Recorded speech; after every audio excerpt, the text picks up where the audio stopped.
Hello, brothers, sisters, and dear friends. Peace be with you. Today, we are beginning a very beautiful journey together through one of the most unique and exquisite books in the Bible, the Song of Songs. We are going to explore our inner life, our emotions, and our intimate relationships with God and others. The theme of our first lesson is longing for restoration and focus. Before we dive in, I want to invite you to take a quiet moment and ask your heart, how long has it been since you felt completely accepted and deeply loved? Do you often feel like you are not doing enough? Do you feel utterly exhausted in your life, your work, or your relationships? Do you feel a deep sense of helplessness? If your answer is yes, please do not blame yourself. The young woman at the very beginning of the Song of Songs starts her journey from that exact same place, feeling low, lost, and empty. And that is where grace begins. Not with a perfect person, not with a strong person, but with a heart that is honest enough to long again. Part 1. From a place of loss, rekindling the longing for love. Let's look at chapter 1 of the Song of Songs. The moment the young woman steps onto the stage, she cries out directly and passionately, "Let him kiss me with the kisses of his mouth, for your love is more delightful than wine." And then she says, "Draw me after you and let us run together." In counseling, we often meet people who are trapped in a deep, low place, sometimes even a place of depression. When a person has been hurt too many times and has accumulated too much disappointment, the heart often shuts down. It becomes numb. But the first step to reviving a life is not suddenly becoming super strong. It is simply beginning to long again. What is this young woman longing for? She longs for a love that is more delightful than wine. In the language of the soul, kissing and drawing are pictures of a deep connection without barriers.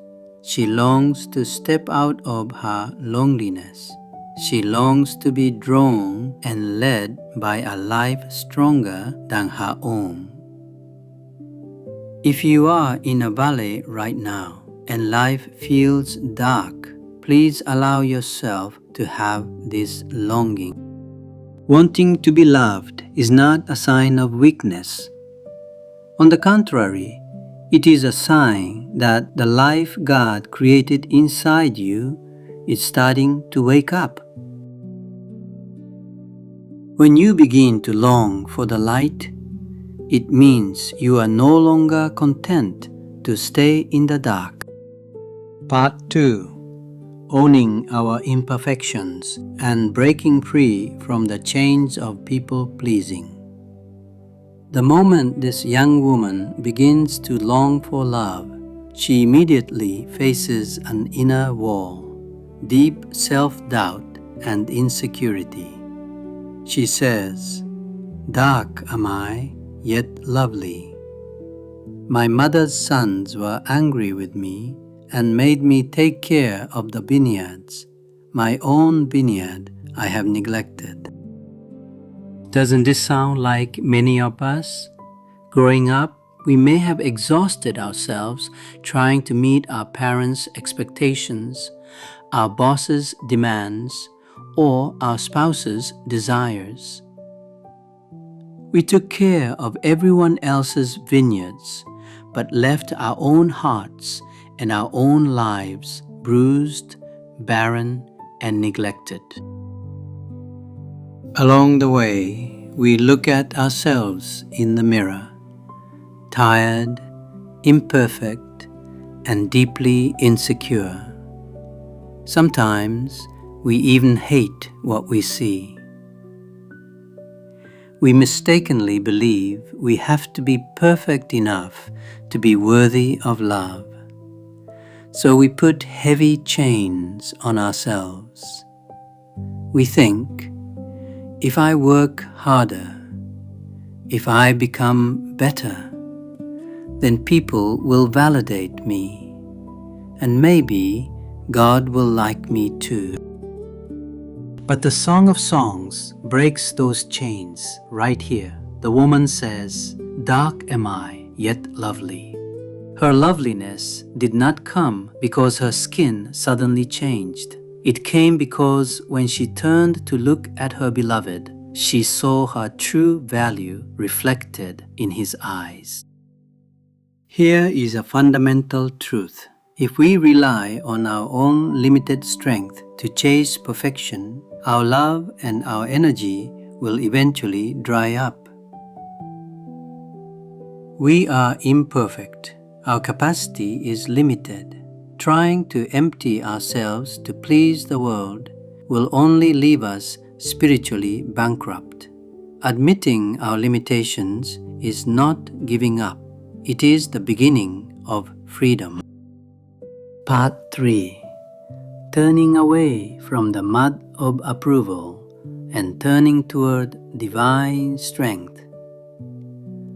When the young woman realized her own vineyard was neglected and she could not fix it on her own, she made a choice. She stopped explaining herself to the judgmental Jerusalem daughters. She stopped trying to please her angry brothers. Instead, she turned to her beloved. She said, "Tell me, you whom I love, where you graze your flock and where you rest your sheep at midday. Why should I be like a veiled woman beside the flocks of your friends?" She was saying, I do not want to live without identity anymore. I do not want to keep wandering. I want to find you, the one who truly loves me, and the place where I can finally rest.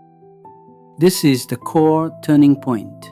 We need to pull our feet out of the mud of seeking human approval and turn toward the drawing and support of God's strength. We so easily live based on other people's opinions. One compliment sends us to the moon. One criticism drops us into the abyss. Human approval is shifting sand, but God's acceptance is a solid rock. When she turned to her beloved, how did he respond? He did not lecture her.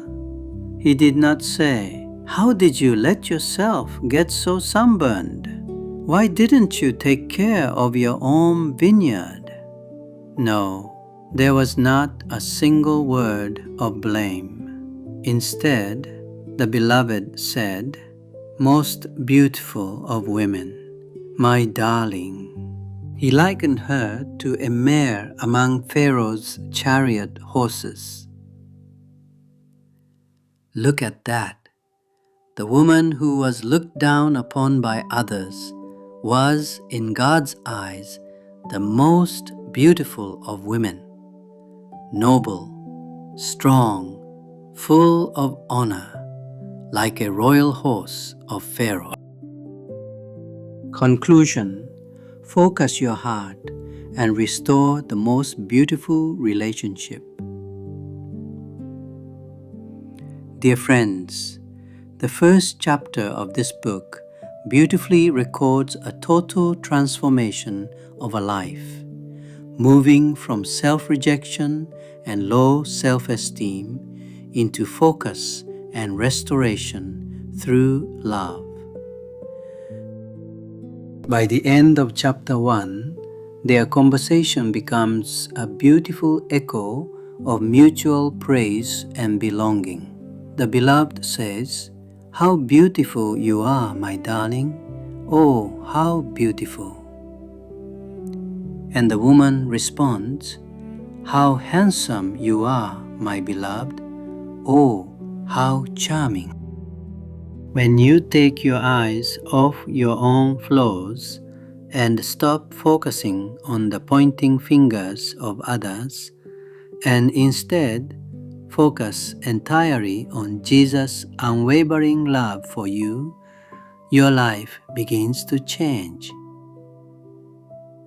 You stop living as an insecure person grasping for validation, and you begin to live as someone who knows their royal identity. You do not need to beg for love through endless striving anymore. Today, the Lord who loves you is gently saying, "You are absolutely beautiful. Come back to me. Let me draw you close. Let me lift you up. It is midday now. Come to my green pastures and take a deep rest." May we all drop our masks of perfection today. May we accept our limitations, and may we find our focus, our renewal, and our restoration in His love. See you in the next lesson.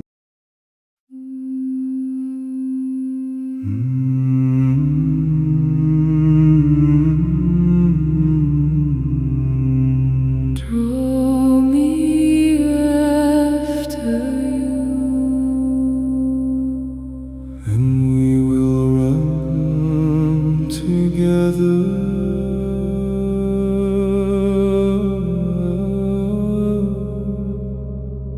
Into your chamber.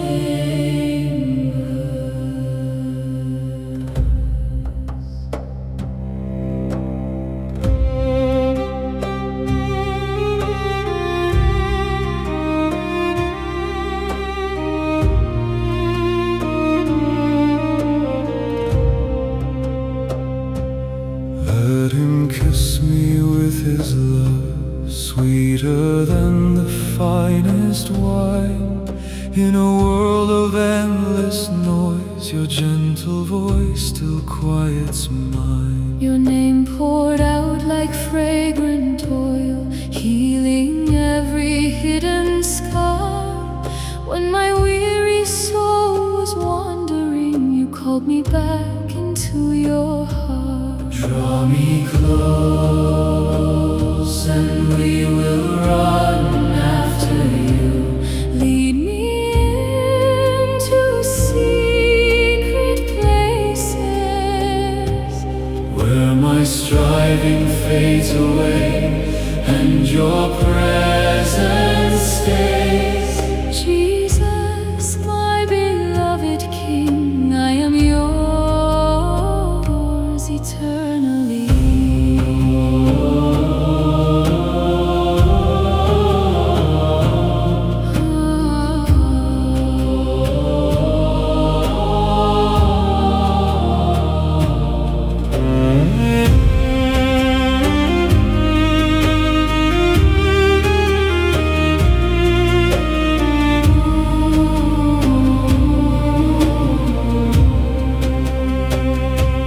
Do not look upon my darkness, still you call me beautiful. Though the vineyards left me weary, your mercy makes my spirit whole.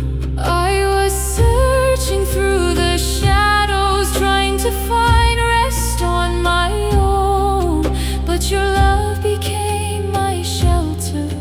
Now my heart has found its home. Take me